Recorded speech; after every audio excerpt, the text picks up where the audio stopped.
أعوذ بالله من الشيطان الرجيم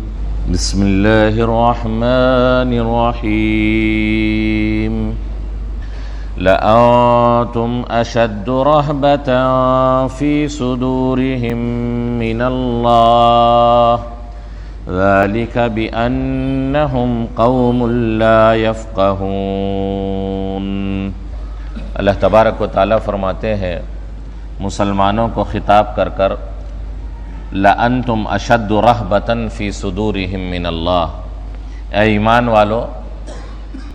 تمہارا خوف، تمہارا رعب، تمہارا ڈر ان کافروں کے دلوں میں اللہ سے بھی زیادہ ہے۔ جتنا اللہ سے ڈرنا چاہیے یہ لوگ اس سے کہیں زیادہ تم سے ڈرتے ہیں، اس لیے کہ کافر وہ مادی قوتوں پر، مادی اسباب پر،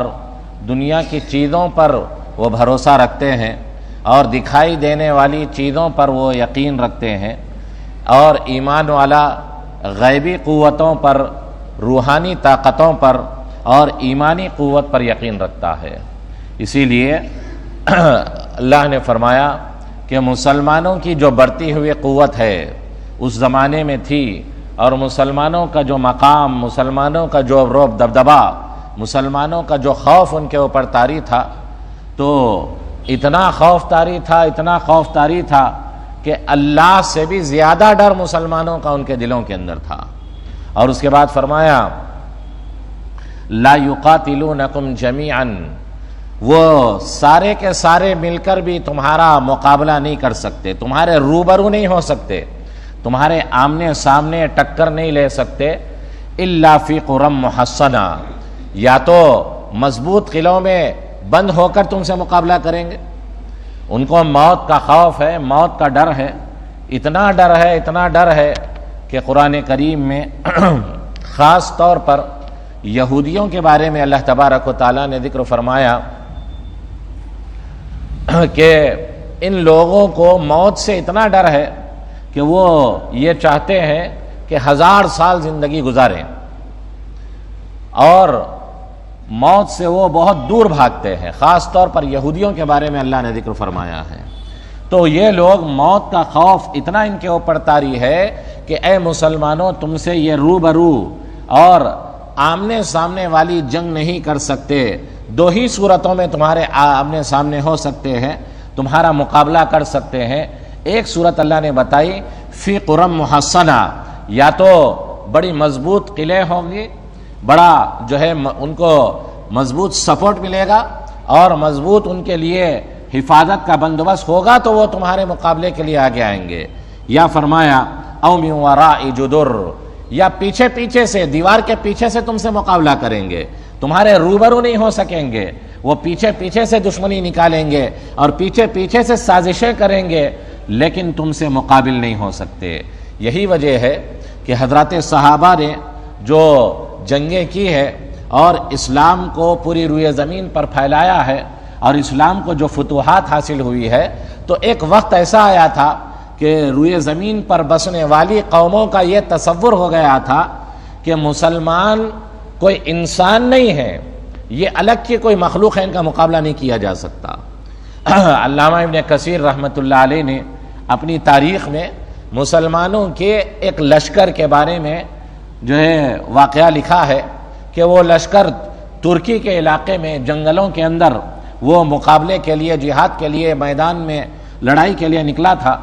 تو جو جنگلوں کے اندر رہنے والی قومیں تھیں اور ترکی کے بعد علاقے کے لوگ تھے، ان لوگوں کو مسلمانوں کا خوف تھا اور وہ لوگ یہ سمجھتے تھے کہ ان کو فتح نہیں کیا جا سکتا، مسلمانوں کا مقابلہ نہیں کیا جا سکتا، یہ جہاں جاتے ہیں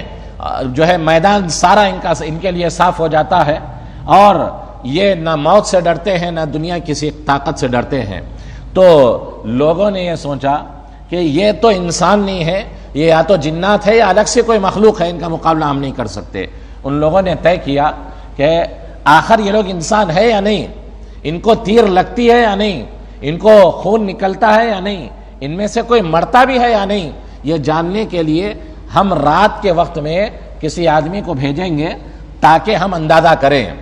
ایسا روب پوری دنیا کے اوپر مسلمانوں کا طاری تھا، لوگ پوری دنیا کے اقوام، دنیا کی قومیں سمجھتی تھی کہ مسلمان ایک عجیب جو ہے طاقت رکھنے والی، ایک عجیب روحانی قوت رکھنے والی، غیبی قوتوں اور طاقتوں سے لیس قوم ہے، ان کا مقابلہ ہمارے بس کی بات نہیں۔ چنانچہ جھاڑیوں میں چھپ کر اور جو ہے تیر اندازوں کو بٹھایا تھا ان لوگوں نے کہ صبح جب مسلمان اٹھیں گے اور کہیں جو ہے ضرورتوں کے لیے جھاڑیوں میں، جنگلوں میں کہیں جائیں گے تو کسی ایک کے اوپر ہم تیر برسا کر دیکھیں گے کہ آخر یہ ہم جیسے انسان ہیں یا نہیں ہیں، آخر ان سے مقابلہ کیا جا سکتا ہے یا نہیں جا سکتا، اور ان کو تیر لگتی بھی یا نہیں لگتی، اور لگتی ہے تو خون نکلتا ہے نہیں نکلتا، ان کا آدمی مرتا ہے یا نہیں مرتا۔ یہ انداز تھا اور یہ مسلمانوں کی صورتحال تھی اس زمانے میں۔ ایسا ڈر، ایسا خوف طاری تھا ان کے اوپر کہ ان کو اللہ سے بھی کہیں زیادہ ڈر مسلمانوں کا تھا۔ اسی کا نقشہ اللہ نے کھینچا ہے اور فرمایا ہے کہ اے ایمان والو، لَأَنْتُمْ أَشَدُّ رَهْبَةً فِي صُدُورِهِمْ مِنَ اللَّهِ، تمہارا ڈر ان کے دلوں میں اللہ سے بھی کہیں زیادہ بڑا ہوا ہے۔ اور اس کے بعد فرمایا لا یقاتلونکم جمیعا، یہ سارے کے سارے مل کر بھی تمہارے مقابلے میں نہیں آ سکتے، تمہارے روبرو نہیں ہو سکتے، الا فی قرى محصنہ، یا تو بڑے قلعوں میں بند ہو کر تم سے مقابلہ کریں گے، او من وراء جدر، یا دیواروں کے پیچھے کھڑے ہو کر اور کسی کے سپورٹنگ میں اور پیچھے پیچھے سے تمہاری دشمنی کریں گے، تمہارا مقابلہ کریں گے۔ آج جو صورتحال فلسطین کے اندر، غزہ کے اندر بنی ہوئی ہے، آج وہی صورتحال ہے جو نبی پاک صلی اللہ علیہ وسلم کے زمانے میں صحابہ کی صورتحال تھی۔ صحابہ نے اپنا ایمان بنایا اور صحابہ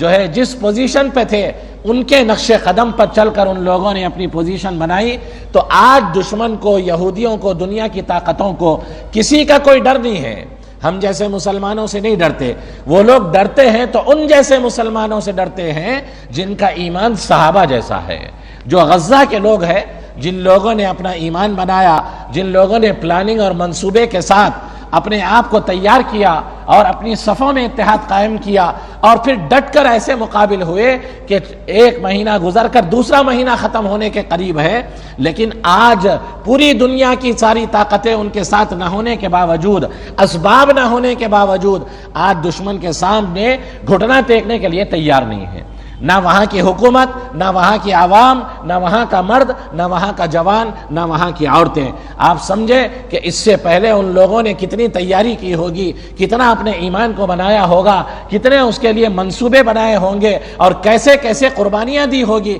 تب جا کر یہ پوزیشن ہے کہ آج دنیا کے لوگ یہ سمجھتے ہیں کہ بھئی آخر یہ کیسے انسان ہے، ان کی اولاد مر رہی ہے، چھوٹے چھوٹے بچے مر رہے ہیں، جو ہے لاکھوں کی کمائی سے بنائی ہوئی عمارتیں ان کی منہدم ہو رہی ہے، لیکن پیچھے ہٹنے کے لیے تیار نہیں ہے۔ یہ لوگ، دنیا کی قومیں سمجھ رہی ہے کہ یہ انسان نہیں، الگ ہی لوگ ہیں، اور دشمنوں کا خوف، ان کے دشمنوں کے دلوں میں ان کا خوف اتنا ہے کہ دنیا کی کسی قوم کا خوف ان کے اندر نہیں ہے۔ یہی وجہ ہے کہ قرآن نے جو بات کہی ہے کہ یہ تمہارا مقابلہ نہیں کر سکتے روبرو، آج بھی ان کی فوج زمینی لڑائی لڑنے کے لیے تیار نہیں ہے۔ آج آپ پوری صورتحال دیکھ لیں، وہ اوپر سے بم گرا رہے ہیں، چلے جا رہے ہیں، وہ اوپر سے جو ہے راکٹیں پھینک رہے ہیں، چلے جا رہے ہیں۔ قرآن نے بات کہی کہ یہ یا تو پیچھے پیچھے سے تم سے مقابلہ کریں گے یا مضبوط قلعوں کے اندر بند ہو کر مقابلہ کریں گے، یہ تم سے روبرو مقابل نہیں ہو سکتے، یہ آمنے سامنے کی لڑائی تم سے نہیں کر سکتے۔ آج بھی ساری قوتیں اور طاقتیں ہونے کے باوجود اور یہ لوگ نہتے اور کمزور ہونے کے باوجود ان لوگوں کے اوپر موت کا خوف ایسا طاری ہے کہ اپنی فوجیں زمین پر اتار کر روبرو مقابلے کے لیے یہ آمادہ نہیں ہے۔ جو بھی فوج اتری ہے وہ پسپا ہو رہی ہے، پیچھے ہٹ رہی ہے، اور وہ آج جو ہے جنگ بندی کے لیے اور صلح کے لیے ان لوگوں کو بلا رہے ہیں۔ اس کی وجہ یہ ہے کہ ان لوگوں نے اس طرح کا ایمان بنایا تھا جس طرح حضرات صحابہ نے اپنا ایمان بنایا تھا۔ اور تیسری بات، قرآن کریم نے ایک بات کہی ہے جو خاص طور پر سمجھنے کی ہے آج کے دور میں۔ قرآن نے کہا کہ تحسبهم جميعا وقلوبهم شتى، تم لوگ یہ سمجھتے ہو کہ روئے زمین پر بسنے والی قوتیں، کافر طاقتیں اور اسلام دشمن قوتیں، وہ سب کے سب ایک ہے، متحد ہے، ایک پلیٹ فارم پر جمع ہے، سب کے سب جو ہے متفق ہے اور سب کے سب ایک ہے۔ قرآن کریم نے کہا یہ تمہارا خیال ہے۔ فرمایا وَقُلُوبُهُمْ شَتَّى، جسم کے اعتبار سے ایک نظر آ جائیں، جسم کے اعتبار سے ایک پلیٹ فارم پر وہ جمع ہو جائیں، لیکن فرمایا ان کے دل بکھرے ہوئے ہیں، ان کے دلوں کے اندر قوت طاقت نہیں ہے، ان کے دلوں کے اندر اتحاد نہیں ہے، ان کے دلوں میں آپس میں ایک دوسرے سے دوستی نہیں ہے، آپس میں بأسہم بینہم شدید، ان کا آپسی اختلاف بڑا سخت ہے۔ مسلمان ان کی قوت سے جو ڈر رہا ہے، نفسیاتی طور پر جو کمزور ہو رہا ہے کہ پورا یورپ ان کے ساتھ کھڑا ہوا ہے اور امریکہ کی طاقت ان کے ساتھ کھڑی ہوئی ہے، یہودیوں اور اسرائیل کے ساتھ، لیکن قرآن کریم نے بات کہی کہ اگر وہ کسی وقت ایک پلیٹ فارم پر جمع بھی ہو جائیں تو جسمانی طور پر جمع ہو سکتے ہیں، قلبی طور پر وہ کبھی جمع نہیں ہو سکتے۔ ان کے آپسی اختلافات اتنے زیادہ ہیں کہ قلوبہم شتیٰ، ان کے دل بکھرے ہوئے ہیں۔ اس سے پتا چلا کہ جب تک دل اور جسم متحد نہیں ہوتے اس وقت تک طاقت جمع نہیں ہو سکتی۔